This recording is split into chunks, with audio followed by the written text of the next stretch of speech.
After using deception to defeat the Kipchaks and Alans, the Kipchak leader Khotan fled north into the lands of the Rus.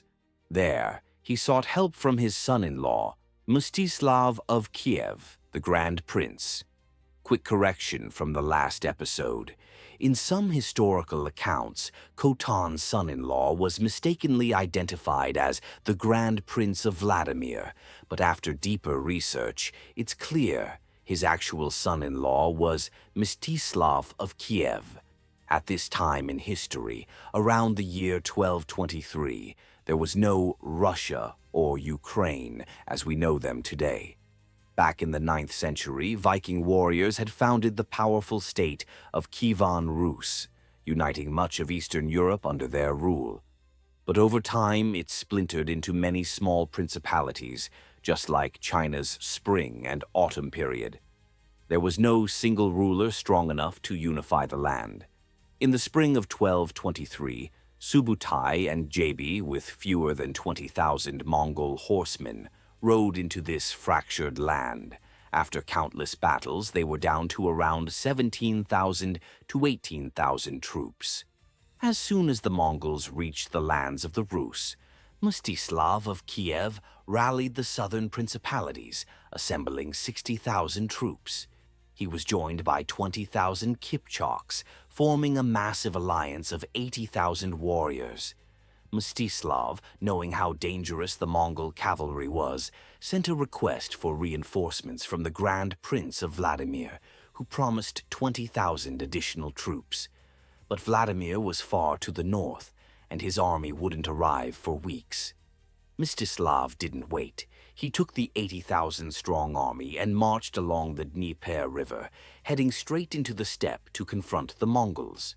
Soon, the Rus Kipchak army encountered Subutai and Jabi's forces near what is now Zaporozhye, Ukraine.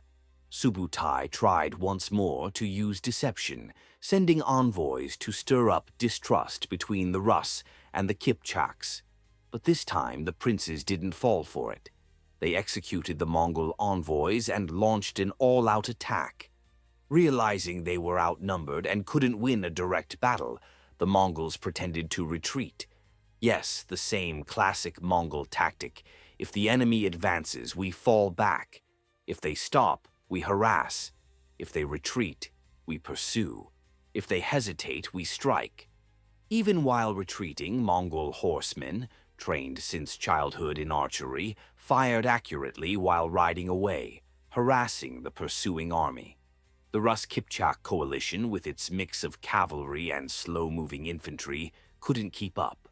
Along the way, the Mongols dropped gold and treasure, tempting the pursuers and slowing them down even more.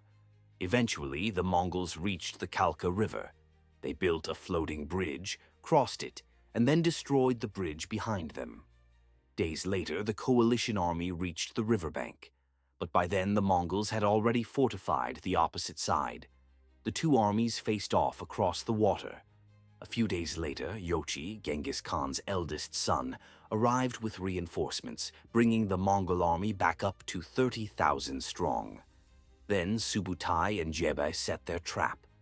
One night, they quietly abandoned their camp, leaving behind just a few cooking fires and empty tents. The next morning, Mstislav and his commanders looked across the river and believed the Mongols had fled in panic. Desperate for a quick victory and unwilling to wait for the Grand Prince of Vladimir's 20,000 reinforcements, Mstislav ordered his 80,000-strong army to cross the river. It was a fatal mistake. This would become the European version of the Battle of Fei River, where a smaller force defeated a much larger one using strike while they're halfway across tactics. As half the Rus Kipchak army crossed the Kalka River, 30,000 Mongol cavalry suddenly appeared on the horizon, charging like thunder out of the steppe. Dust filled the air.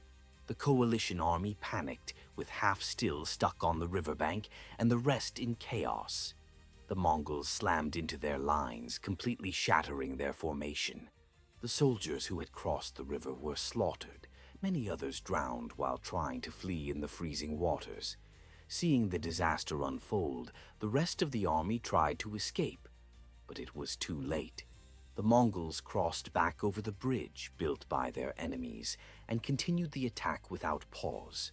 By the end of the battle, over 70,000 soldiers of the Rus Kipchak army lay dead. 6 princes and more than 70 nobles were killed. The Grand Prince of Vladimir, still on his way with 20,000 troops, heard what happened and turned back immediately, fearing the same fate. This devastating defeat became known as the Battle of the Kalka River, one of the most brilliant military victories in Mongol history. With clever tactics, perfect timing, and total mobility, Subutai and Jebe had once again pulled off the impossible, defeating a force 5 times their size. After Jebe and Subutai crushed the massive Rus Kipchak coalition at the Battle of the Kalka River, they continued their campaign, pushing further west toward the northern coast of the Black Sea, into the Crimean Peninsula. This area was a thriving commercial hub at the time. Venetian, Genoese, and even Spanish merchants traveled here from across the Mediterranean, bringing fine European goods to trade. In return, they bought local products like leather, seafood, and furs, which they shipped back to Europe. With constant trade and a steady stream of travelers, Crimea was bustling with life and overflowing with wealth.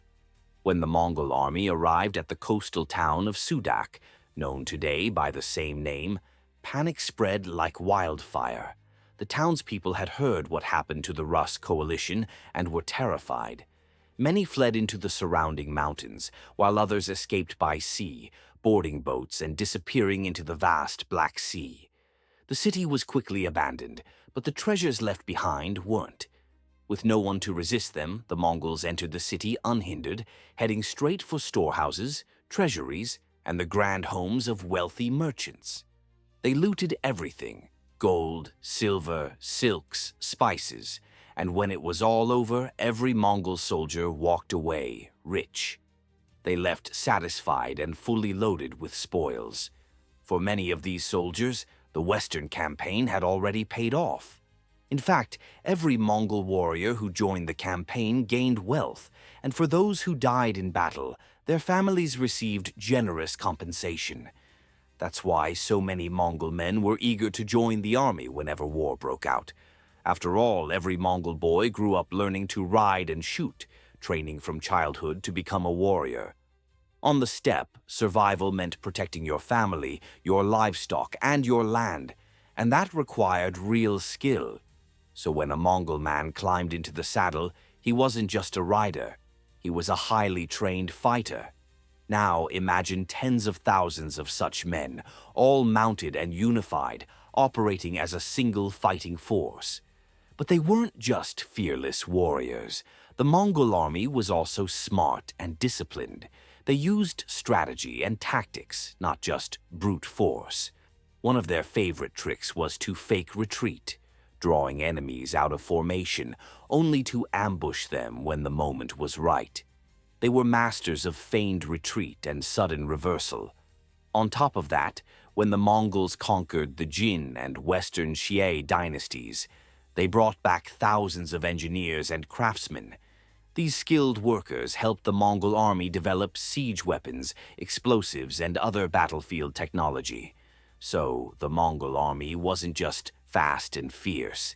It was also tactically brilliant and technologically advanced. In the age of swords, arrows, and muscle power, this combination made them nearly unbeatable. And that's how, in the 13th century, the Mongols built the largest land empire the world has ever seen.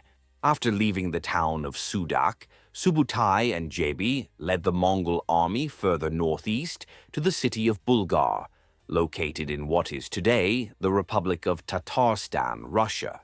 This city sat at the meeting point of the Kama and Volga rivers and was home to the Volga Bulgars, a people of mixed Turkic and Slavic heritage who had fully embraced Islam. Word had spread that Bulgar was wealthy and prosperous, and the Mongols had set their sights on it. The Bulgars, however, were not about to surrender. Driven by pride and faith, the entire city vowed to fight to the death. JB and Subutai laid siege to the city for days, but the walls held strong. The defenders refused to break, so the Mongols turned to their favorite tactic, deception. They sent a portion of their troops to fake a retreat, acting as if the siege had failed. The defenders, thinking they had a chance to strike back and shatter the Mongols' reputation, rushed out in full force to give chase.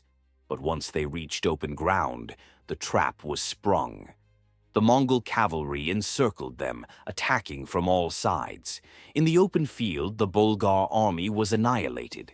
Even after wiping out the enemy's main force, JB and Subutai did not attack the city itself. Why? Because a messenger from Genghis Khan had arrived with new orders. The campaigns in Central and Eastern Asia had been successful, and the Khan now commanded them to return to Mongolia. At this point, Jebe and Subutai had been away from home for 4 years. From their initial campaign in the Khwarezmian Empire all the way to the edges of Europe, they had traveled thousands of miles, fought countless battles, and conquered every opponent they encountered. Feeling the pull of home, they abandoned the siege of Bulgar and began heading east, following the northern edge of the Caspian Sea. While crossing the steppes along the Caspian, the Mongols encountered the Kanglis, a Turkic nomadic tribe closely related to the Kipchaks, also called Eastern Kipchaks. The two sides clashed, and once again, the Mongol cavalry won decisively.